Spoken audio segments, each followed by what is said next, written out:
Hello दोस्तों, स्वागत है आप सभी का आपके अपने YouTube channel MB defence academy पे। मैं मोहित पासवान। आज के इस सेशन में हम कवर करने वाले हैं viscosity and flow of fluid नामक चैप्टर को ही। इससे जो पहले वाली क्लास थी यानी कि लास्ट क्लास, उसमें हमने सेम इसी चैप्टर को पढ़ा था यानी कि viscosity and flow of fluid, श्यानता तथा द्रवों का प्रभाव। लेकिन उसमें हमने जो कुछ टॉपिक कवर किए थे उसे पार्ट 1 नाम दिया था। आज की जो क्लास है इसको हम पार्ट 2 नाम देंगे। जो लास्ट क्लास में जो टॉपिक्स छूट गए थे या रह गए थे उसमें कवर नहीं हो पाए थे, काफ़ी लंबी क्लास हो गई थी, उसको हम आज इस क्लास 2 यानी कि पार्ट 2 में कवर करेंगे। तो चलो शुरुआत करते हैं। ठीक है, तो एक एक करके वो उन टॉपिकों को भी देख लेते हैं जो हमने लास्ट क्लास में कवर किए थे। तो हमने वहाँ तरल को समझा था कि तरल्स क्या होते हैं। उसके बाद हमने आइडियल लिक्विड यानी कि आदर्श तरल क्या होता है उसकी परिभाषा को समझा था। तो उसके साथ हमने फिर जो आदर्श द्रव होता है यानी कि आइडियल लिक्विड होता है उसकी जो दो गुण होते हैं, जीरो कंप्रेसिबिलिटी यानी कि शून्य संपीड़ितता, उसको समझा था। और साथ ही उसकी जो सेकंड क्वालिटी होती है शून्य शांत यानी कि जीरो विस्कोसिटी, उसको समझा था। देन आफ्टर हमने जो आदर्श तरल का प्रभाव होता है वो कितने प्रकार का होता है उसको समझा था।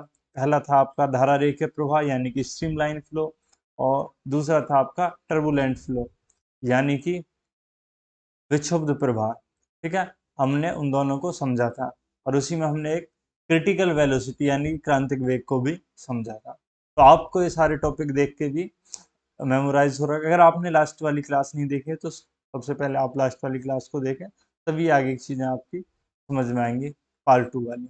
ठीक है, आप यहाँ देख सकते हैं टर्बुलेंट फ्लो हमने कल क्लास में समझा था। ठीक है, उसके बाद इसी क्रम में हमने फिर विस्कस फोर्स को समझा था। विस्कस फोर्स क्या होता है, ये कैसे काम करता है, विस्कोसिटी को समझा था। और उसके बाद हमने वेलोसिटी ग्रेडियंट इसको समझा था। और जो कल का हमारा लास्ट टॉपिक था वो था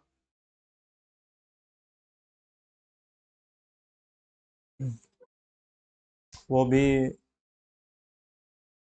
शायद हमने जो बर्नौली थ्योरम थी उससे पहले क्लास को एंड किया था। तो मैं भी आज हम बर्नौली थ्योरम से ही शुरू करने वाले। तो रेनॉल्ड्स नंबर भी हमने पढ़ लिए थे, जो टर्मिनल वेलोसिटी सीमांत वेग वो भी हमने पढ़ लिया था, स्टोक्स का नियम भी हमने पढ़ लिया था, स्टोक के नियम के क्या लिमिटेशंस हैं, क्या प्रतिबंध है, क्या शर्तें हैं, वो भी हमने समझ लिया था। इसके बाद हमने जो किसी श्यान माध्यम में गुरुत्व के अधीन गिरते हुए गोलीय पिंड का सीमांत वेग वो भी समझ लिया था।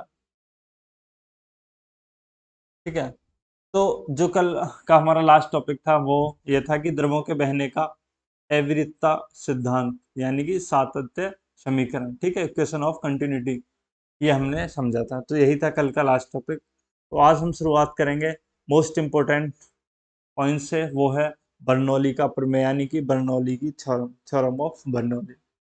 ये बहुत ही इम्पोर्टेंट है इस चैप्टर में, और कहें तो हाइड्रोडायनेमिक्स का इसे फंडामेंटल लॉ भी कहा जाता है। जैसे आप बताए कि ये जो बर्नौली का प्रमेय है ये तरल गति की यानी कि हाइड्रोडायनेमिक का इसे मौलिक नियम यानी कि फंडामेंटल लॉ कहते हैं।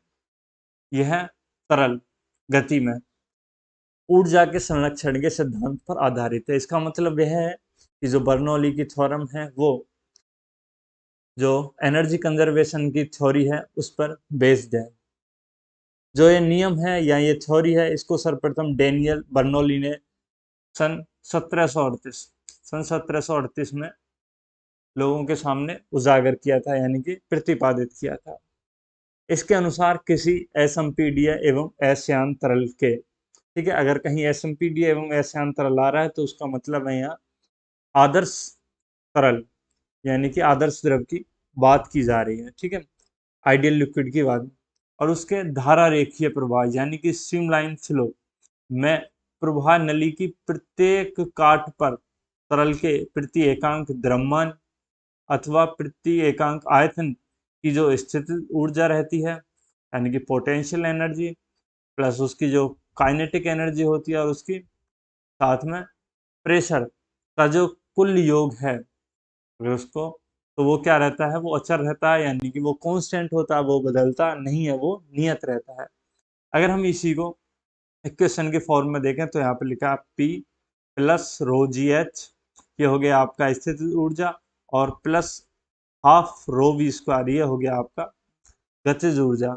अगर इन तीनों को जोड़ के बराबर में लिखा है आपका नियतांक, यानी कि नियत, ये कांस्टेंट हो गया, यानी कि ये चेंज नहीं होता है। ठीक है, इसी को थोड़ा और आगे ब्रॉड रूप में देखते हैं। अगर हम इसी लास्ट वाली समीकरण में रो जी से भाग दे दें, तब क्या निकल के आएगा, एच प्लस वी स्क्वायर बटे टू जी प्लस पी बटे रो जी। ठीक है, यहाँ पे जो ये एच है, ये है आपका गुरुत्वीय शीर्ष, और ये यहाँ पे वी स्क्वायर बटे टू जी, ये हो गया आपका वेग शीर्ष, प्लस पी बटे रो जी, ये हो गया आपका दाब शीर्ष। और अगर इन तीनों को जो जोड़ के नियतांक निकल के आ रहा है, तो इसको कह सकते हैं हम संपूर्ण शीर्ष। ठीक है, अतः बर्नौली की प्रमेय को निम्न प्रकार से भी कहा जा सकता है। मतलब इसे अगर हम शब्दों की भाषा में कहें तो किस प्रकार कह सकते हैं, कि देखिए आप यहाँ से, कि धारा रेखीय प्रभाव में किसी आदर्श द्रव के, ठीक है, पहली शर्त है कि धारा रेखीय प्रभाव में हो, दूसरा आदर्श द्रव के लिए किसी बिंदु पर, किसी भी पॉइंट पर गुरुत्वीय शीर्ष, कौमा दाब शीर्ष, कौमा वेग शीर्ष, इन तीनों का योग क्या है, वो नियत रहता है, यानी कि फिक्स रहता है, कांस्टेंट। ठीक है, यही कहती है हमारी बर्नौली की थ्योरी। अब नोट करके पॉइंट दिया है कि जब प्रवाह क्षैतिज तल में हो तब H1 बराबर H2 होता है, यानी कि इसमें क्या होगा कि जो आपका रो जी एच वाला पार्ट है वो जीरो हो जाता है, तो यहाँ पे सिर्फ P1 plus half rho one square बराबर P2 plus half rho v square. ठीक है, ये दोनों इक्वेशन को बराबर में रख दिया। हालांकि आप इस वाली को देखें, अगर उस वाली से आपको कांस्टेंट करना है, वहां पे क्या था, वहां पे P plus rho g h था। ठीक है, यहाँ पे क्या, P plus half rho v square है, यानी कि रो जी एच वाला पार्ट जीरो हो गया है, और यहाँ पे ये क्या है, बराबर नियतांक के निकल के आ गया। इससे क्या बात समझ में आएगी, कि किसी बहते हुए द्रव के जिस स्थान पर जो द्रव का वेग कम होता है, यानी कि अगर एक वेलोसिटी है v, ये हो अगर आपकी कम, तो वहां पर जो दाब है p, वो क्या होगा, अधिक होगा। ठीक है, ये एक दूसरे के उल्टे हैं। और जिस स्थान पर v यानी कि वेग ज्यादा होगा, वहां पे p यानी कि प्रेशर होगा। ठीक है, यही मेन कंक्लूजन निकल के आता है बर्नौली थ्योरम का। और जब आप बर्नौली थ्योरम के बेस्ड एप्लीकेशंस पढ़ेंगे, यानी कि कोई मशीन जो इस थ्योरी पे काम कर रही है, तो आप इसी सिद्धांत का वहां पे यूज करेंगे और इसी को समझेंगे, ये दाब और वेग, इन दोनों का जो रिलेशन है। ठीक है, इसी से आप उन चीजों को समझ पाएंगे। ठीक है, अब नेक्स्ट पॉइंट है आपका वेंचुरी मापी। तो वेंचुरी मापी क्या है, ये बताते हैं। तो वेंचुरी मापी क्या है, एक यंत्र है, एक इंस्ट्रूमेंट है, जो कि बर्नौली की प्रमेय पर बेस्ड है। इसके द्वारा किसी नली से होकर बहने वाले द्रव के प्रवाह की दर ज्ञात की जाती है, यानी कि किसी नली से जो लिक्विड है वो किस रेट से फ्लो हो रहा है, यानी कि रेट ऑफ फ्लो, वो हम पता कर सकते हैं किसके सहायता से, वेंचुरी मीटर की सहायता से। ठीक है, इसमें अगर आपको समझाया कि यदि नली ए बी में, कोई नली ए बी है, उसमें प्रति सेकंड बहने वाले द्रव का अगर आयतन क्यू हो, तो क्यू बराबर क्या होगा, तो क्यू बराबर होगा आपका, क्यू बराबर A1 V1 बराबर, अगर उसे और आगे लिखें, sorry A1 into A2 under root 2GH बटे इन दोनों का अंतर, क्षेत्रफल का A1 square minus A2 square. ठीक है, तो ये निकल के आएगा उसका आयतन। ठीक है, ये आप देख सकते हैं यहाँ पे ऑलरेडी ये फॉर्मूला दिया गया है। ठीक है, और ये जो V1 की यहाँ पे जो वैल्यू है, वो यहाँ से पुट कर दी गई है। ठीक है, यहाँ से रखी गई है, तो आप जैसे रखेंगे, तो आप ये वाली A1 A2 ये अंडर रूट 2GH बटे A1 square minus A2 square निकल के आ जाएगा। यहाँ पे A1 और A2 हैं, वो किन्हीं दो बिंदुओं पर क्या है, अनुप्रस्थ काट का क्षेत्रफल है। ठीक है, जैसे ऐसे एरिया समझ सकते हैं। नेक्स्ट पॉइंट है पिटोट ट्यूब। ठीक है, पिटोट नली। पिटोट नली क्या होती है, ये क्या करती है, ये समझते हैं। तो पिटोट नली भी ही बर्नौली की थ्योरम पर बेस्ड एक क्या है, इंस्ट्रूमेंट है, एक युक्ति है। ठीक है, जिसके द्वारा किसी तरल के प्रवाह का वेग ज्ञात किया जाता है, यानी कि कोई जो लिक्विड है उसके फ्लो का वेलोसिटी, ठीक है, वो हम ज्ञात कर सकते हैं। ओके, और जो ये होगा वेलोसिटी वो होगी v बराबर अंडर रूट 2gh। ठीक है, और यहाँ पे जो h है वो दाबांतर मापी में द्रव तलों का क्या होगा, डिफरेंस होगा, जो उन तलों का क्या होगा, डिफरेंस होगा, वो h होगा। ठीक है, अगर मैं इसका एक एग्जांपल बताऊं तो वायुयानों में इसका उपयोग किया जाता है। पिटोट नली का वायुयान के आगे वाले भाग में एक इस तरह की नली लगी होती है। ठीक है, और यहाँ से इसमें एयर जाती है और उसी से हम उसकी जो वेलोसिटी है वो हम ज्ञात करते हैं। ठीक है, और यह इम्पोर्टेंट इंस्ट्रूमेंट होता है। और v बराबर अंडर रूट 2gh, इससे हम क्या है वो वेलोसिटी फाइंड आउट कर सकते हैं। अब बात करते हैं, अगर किसी गैस या फिर एयर का हमें प्रभाव वेग ज्ञात करना हो तब क्या करेंगे। तब ये v बराबर क्या हो जाएगा, अंडर रूट 2g h और सिग्मा बटे रो। तब ये फॉर्मूला हो जाता है। ठीक है, यहाँ पे आपको ध्यान देना है कि ये जो घनत्व है वो रो है, और दावांतर मापी में भरे द्रव का जो घनत्व है वो सिग्मा है, और दावांतर मापी की नलियों में द्रव तलों का जो अंतर है वो क्या है, h है। तब ये फॉर्मूला v बराबर क्या हो जाता है, गैस और वायु के प्रवाह के लिए, तो प्रवाह वेग के लिए 2h सिग्मा g बटे रो। ठीक है, बस आपको इतना ही याद रखना है। अब यहाँ पे बताया गया है कि कुछ बर्नौली की जो प्रमेय है उसके आधार पर ही कुछ अनुप्रयोग है, कुछ उसकी एप्लीकेशन है, यानी कि application based of Bernoulli theorem. तो कौन कौन सी हैं, तो सबसे पहले वायुयान के पंखों की आकृति। मैं इसको आपको सिंपल भाषा में समझा देता हूँ। तो जो वायुयान के पंख होते हैं वो कुछ इस तरीके के होते हैं। ठीक है, तो ये यहाँ से थोड़े पतले यानी कि चपटे, यहाँ से मोटे। ठीक है, यहाँ से थोड़ा कर्व हुआ है पोर्शन मिलेगा आपको। ठीक है, ये नीचे अवतल वाली शेप और ऊपर उत्तल वाली शेप। ठीक है, कॉन्वेक्स कॉनकेव, ये आप समझ आए होंगे। तो इसमें क्या होता है कि जो वेग होता है, जो वेलोसिटी होती है वो क्या होती है, v ऊपर ज्यादा होती है, यहाँ पे ज्यादा होती है, और जबकि यहाँ पे क्या होगी, वेलोसिटी कम होगी। अगर यहाँ पे ऊपर वेलोसिटी ज्यादा है, यहाँ पे प्रेशर क्या होगा, सॉरी एक मिनट, दोबारा सुन।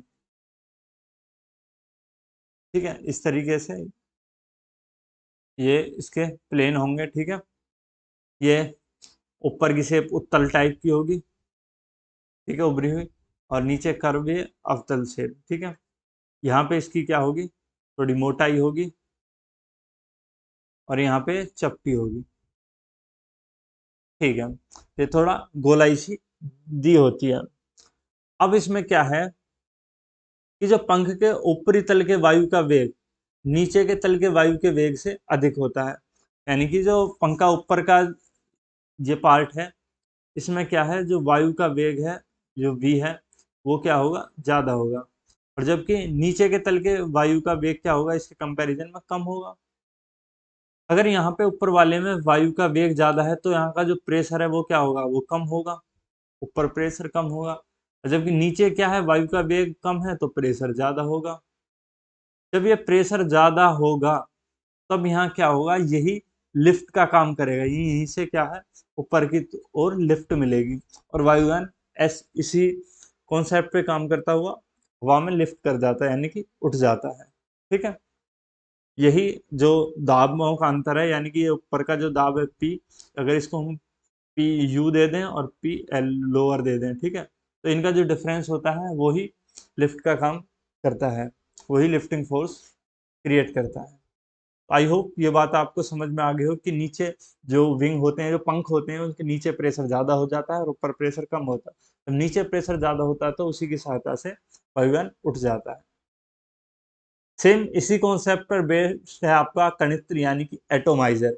ठीक है, आप बिल्कुल इसकी भाषा को भूल जाइए कि कणित्र क्या है, एटोमाइजर क्या। मैं आपको सिंपल जी बताता हूँ। आपने कॉलिन यूज किया हो या फिर आपने देखा होगा पेंट करने की एक मशीन आती है स्प्रे टाइप की। ठीक है, ये सभी इसी थ्योरी पे काम करते हैं। ठीक है, कि जब दाब घट जाता है तो द का एक जगह दाब कम हो जाता है, एक जगह प्रेशर कम होगा और एक जगह प्रेशर ज़्यादा होगा। ठीक है, और यही दाबांतर काम करेगा यहाँ पे। जो जैसे इसमें कोलिन की बोतल में क्या लिक्विड भरा होता है तो उस लिक्विड को ऊपर को उठाने का काम। ठीक है, और बाहर फिर स्प्रे करने का। सेम ऐसे ही स्प्रे की जो मशीन होती है, या भले वो कलर स्प्रे हो, पेंट स्प्रे करने वाली हो, कुछ और चीज़ हो, सभी इसी पे काम करती हैं। ठीक है,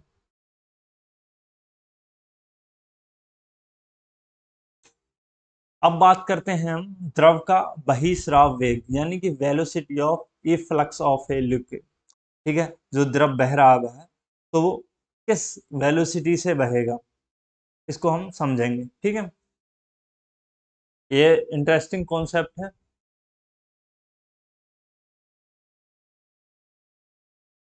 तो मान लीजिए ये कोई बर्तन है जिसमें लिक्विड भरा हुआ है। ठीक है, अब यहाँ पे बहिस्राव वेग की बात करा तो इसका मतलब ये है कि जो इससे बाहर की तरफ को छेद करके और जब यहाँ पे लिक्विड बह रहा है तो उसकी वेलोसिटी की बात की जा रही है। तो ये क्या होगा, मान लेते हैं यहाँ जहाँ छेद किया गया है ये एक लाइन बना दी और इससे जहाँ तक ये पानी भरा हुआ है या लिक्विड भरा हुआ इसकी ऊंचाई आपने h मान ली। ठीक है, तब जो वही स्रावेग होगा वो क्या होगा, v बराबर √2gh ये होगा। ठीक है, ये बात आपको समझ में आ गई होगी।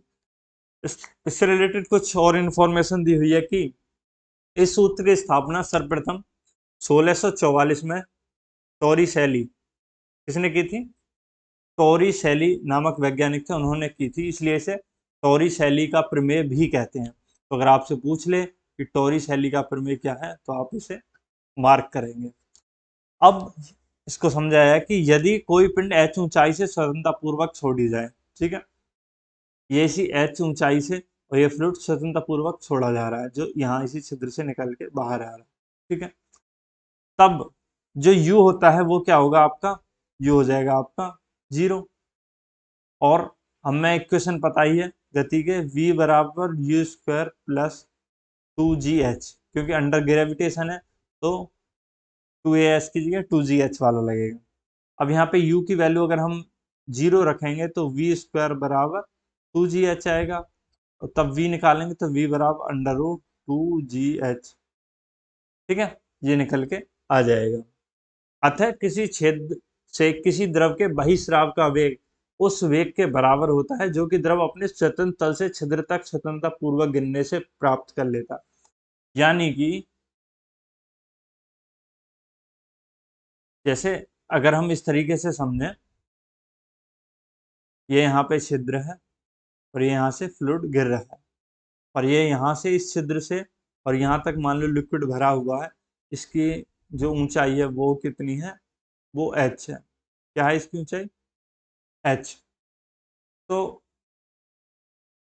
यहाँ से और यहाँ तक जो गिरने का वेग है वो ही इससे निकलने का वेग होगा। अगर ये v है तो ये भी v है, स्वतंत्र रूप से जब कोई गिरता है तो। ठीक है, तो ये यहाँ पे समझन, और वो क्या है तो v होगा v बराबर √2gh। ये हमने अभी निकाला था किससे, तो वी स्क्वायर बराबर यू स्क्वायर प्लस 2gh से। अब यहाँ पे बिल्कुल स्थिर अवस्था से एकदम स्वतंत्र रूप से गिर रहा है तो यानी कि u बराबर 0, तो v स्क्वायर बराबर 2gh। तो v बराबर क्या होगा, √2gh। ठीक है, क्लियर हो गया होगा। नेक्स्ट स्लाइड पे चलते हैं। अब नेक्स्ट स्लाइड में सेम इसी कॉन्सेप्ट पे बात की है, बट अब वेग ना पूछ के पूछा है समय कितना लगेगा। ठीक है, समय निकालते हैं। तो कह रहा है कि छिद्र से निकलने के बाद द्रव परवलयिक मार्ग तय करता है, यानी कि ये जो मार्ग है, ये आप देख रहे हैं, ये कैसा है, परवलयाकार है, ये परवलयिक नाम दिया है। ठीक है, द्रव पर ऊर्ध्व दिशा में नीचे की ओर गुरुत्व त्वरण जी लग रहा है। ठीक है, यदि द्रव को ऊर्ध्वाधर दूरी h माइनस h तय करने में t समय लगे तब यानी कि यहां से और यहां तक, ठीक है, यहां से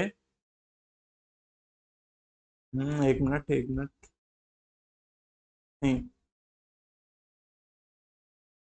यहां से यहां तक अगर इसे दूरी तय करने में t समय लगे तब सूत्र लगाया गया। तो यहां से यहां तक कितनी दूरी होगी, टोटल दूरी h थी, और इसमें से अगर हम h निकाल दें तो ये वाली दूरी निकल के आ जाएगी। ठीक है, कैपिटल H में से स्मॉल h घटा दें। ठीक है, तब दूरी क्या, s बराबर U T plus half G T square. ठीक है, अब u तो आपका क्या होगा, यहाँ पे 0 होगा। ठीक है, स्वतंत्र रूप से ऊपर से गिर रही है, तो ये पोर्शन आपका 0 हो गया, 1/2 जी टी स्क्वायर। ठीक है, जो s है, दूरी है, वो कितनी है, h माइनस h बराबर 1/2 जी टी स्क्वायर। अब इसको क्रॉस मल्टीप्लाई करेंगे तो आपको निकल के आएगा टी स्क्वायर बराबर h माइनस h, दो की इसमें मल्टीप्लाई हो जाएगी बटे जी, और अगर आप इस स्क्वायर को खत्म करेंगे तो यहाँ पे रूट चढ़ जाएगा, तो t बराबर √2 h माइनस h बटे जी, ये आपका फॉर्मूला आ जाएगा समय का। ठीक है, ध्यान दें, यहाँ पे जो पूछा था वो पूछा था कि तली तक पहुंचने में लगा समय, यानी कि द्रव के बहिस्राव को तली तक पहुंचने में, ये तली है, यहाँ तक पहुंचने में जो समय लगा था वो इसमें पूछा था। ठीक है,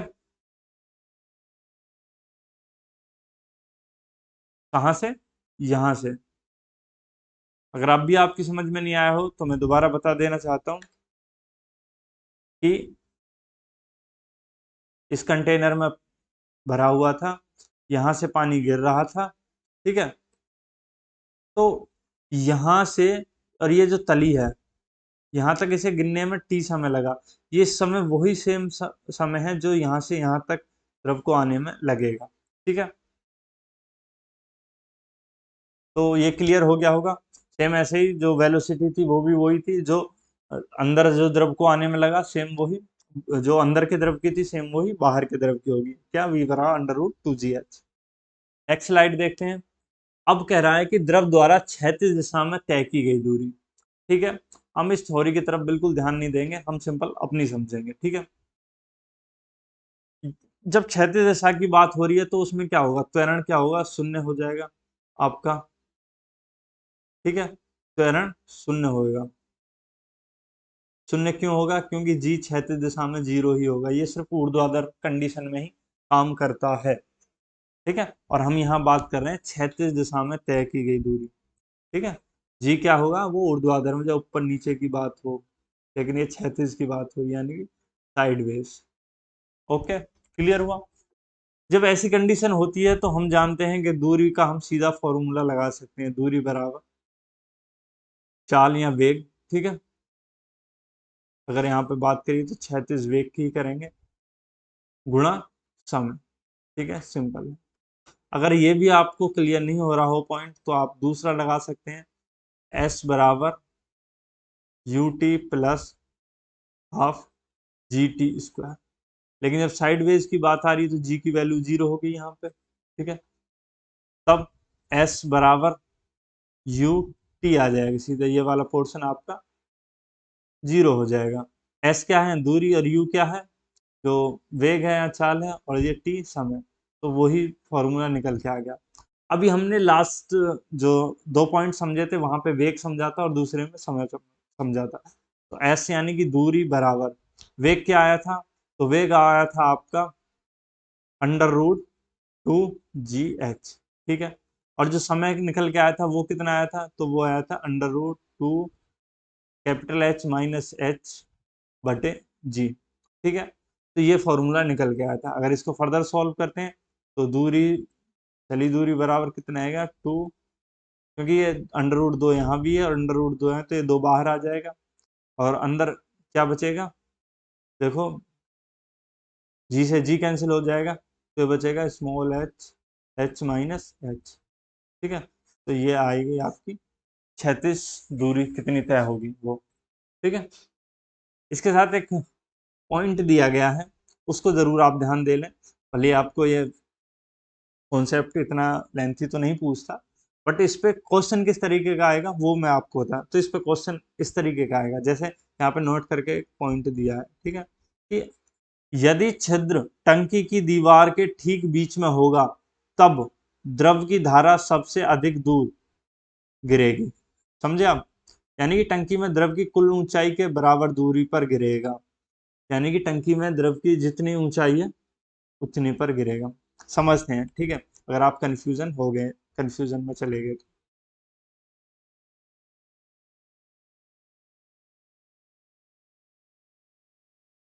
मान लो ये टंकी है, इसमें भरा है लिक्विड, ठीक है।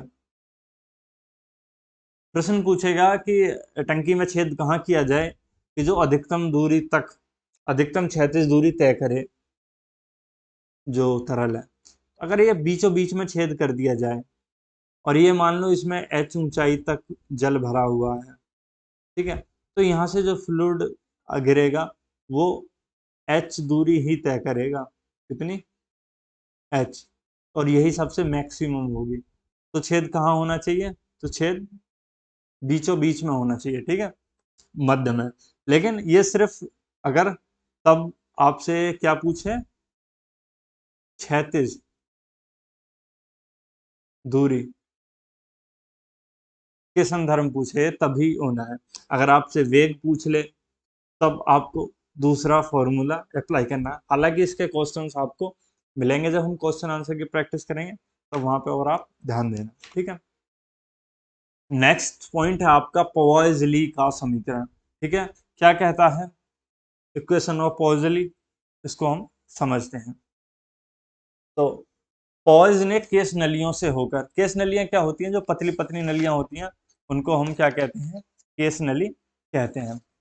उसके संदर्भ में कुछ बताया है कि केस नलियों से होकर प्रति इकाई समय में, यानी कि एक यूनिट टाइम में प्रवाहित द्रव के आयतन निकालने का सूत्र दिया उसने, ठीक है।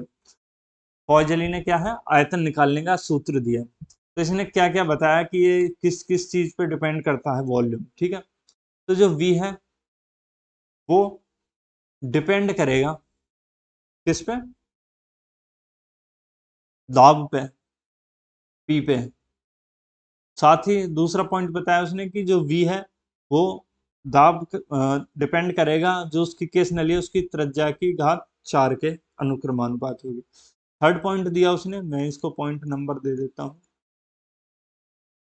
कि जो वॉल्यूम होगा वो अनुक्रमानुपाती होगा, सॉरी व्युत्क्रमानुपाती होगा जो श्यानता गुणांक है उसके। और चौथा पॉइंट इसने दिया कि जो भी है वो व्युत्क्रमानुपाती होगा किसके, लंबाई के, L के।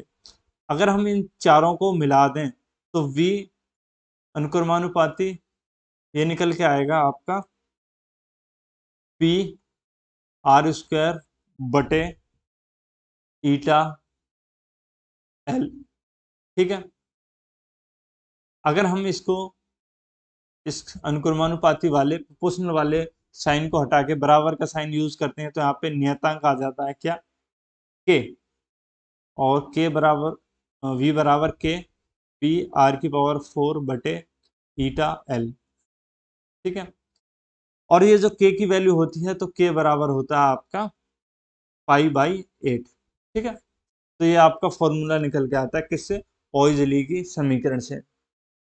अब इसके कुछ पॉइंट दिए गए कि इसके जो सूत्र हैं वो कम श्यानता वाले, यानी कि जिनकी विस्कोसिटी कम होती है वैसे, तथा पारदर्शी द्रव जैसे जल हुआ, पानी हुआ, तारपीन मिट्टी का तेल हुआ, के श्यानता गुणांक यानी ईटा को डिसाइड करने के लिए प्रयुक्त किया जाता है। ठीक है, देखो यहाँ पे जो मैंने आपको पॉइंट बताए हैं वही बताया कि पॉइज के अनुसार यदि एल लंबाई और त्रिज्या की केस नली के दोनों सिरों पर जो दावांतर P रखा जाए तब उसके प्रति सेकंड निकलने वाले द्रव का आयतन निम्न घटकों पर निर्भर करता है। पहला यही है दावांतर P पर, दूसरा केस नली की त्रिज्या r के चतुर्थ घात, तीसरा ईटा के व्युत्क्रमानुपाती और चौथा पॉइंट है आपका लंबाई के व्युत्क्रमानुपाती, और ये आपका फॉर्मूला निकल के आ जाता है। ठीक है, और इसमें k की वैल्यू रखेंगे तो v बराबर π/8 पी आर की पावर ईटा एल। ठीक है, ये निकल के आ जाता है। आई होप ये आपको समझ में आ गया होगा एकदम क्लियरली।